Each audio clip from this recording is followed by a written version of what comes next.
One day, Edward was in the shed where he lived with the other engines. They were all bigger than Edward and boasted about it. "The driver won't choose you again," said Gordon. "He wants strong engines like us." But the driver and fireman felt sorry for Edward. "Would you like to come out today?" "Oh, yes, please," said Edward. So they lit his fire, made lots of steam, and Edward puffed away. The other engines were very cross at being left behind.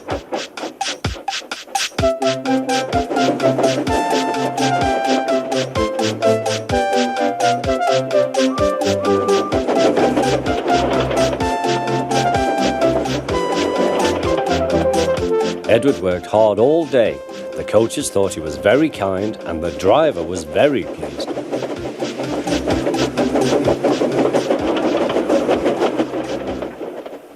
"I'm going out again tomorrow," Edward told the other engines that night. "What do you think of that?" But he didn't hear what they thought, for he was so tired and happy that he fell asleep at once. Next morning, Edward woke up to find nothing had changed. Gordon was still boasting. "You watch me, little Edward, as I rush through with the express. That will be a splendid sight for you. Goodbye, little Edward. Look out for me this afternoon."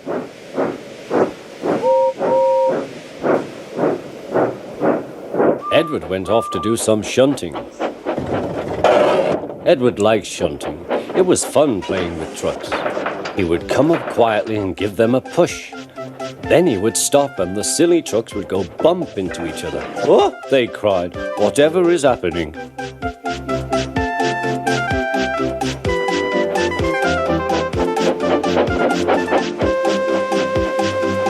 Edward played till there were no more trucks. Then he stopped to rest. Presently he heard a whistle. Gordon was very cross. Instead of nice shining coaches, he was pulling a lot of very dirty trucks. "A goods train, a goods train, a goods train," he grumbled. "The shame of it, the shame of it, oh, the shame of it." Edward laughed and went to find some more trucks. Then there was trouble. "Gordon can't get up the hill," the porter called to Edward's driver. "Will you take Edward and push him, please?"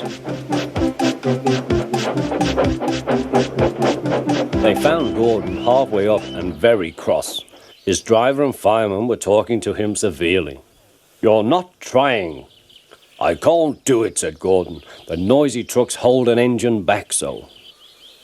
Edward's driver came up. "We've come to push." "No use at all," said Gordon. "You wait and see," replied Edward's driver.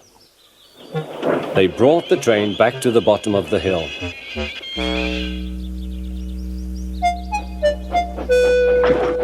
"I'm ready," said Edward. "No good," grumbled Gordon. They pulled and pushed as hard as they could.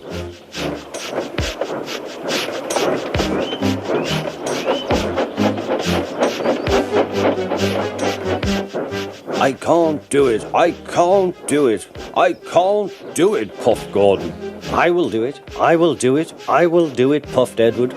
Edward pushed and puffed and puffed and pushed as hard as ever he could. And almost before he realized it, Gordon found himself at the top of the hill. "I've done it, I've done it, I've done it," he said proudly. He forgot all about Edward and didn't wait to say thank you. Edward was left out of breath and far behind. He ran on to the next station, and there he found that the driver and fireman were very pleased with him. The fireman gave him a nice long drink, and the driver said, "I'll get out my paint tomorrow and give you a beautiful coat of blue with red stripes. Then you will be the smartest engine in the shed."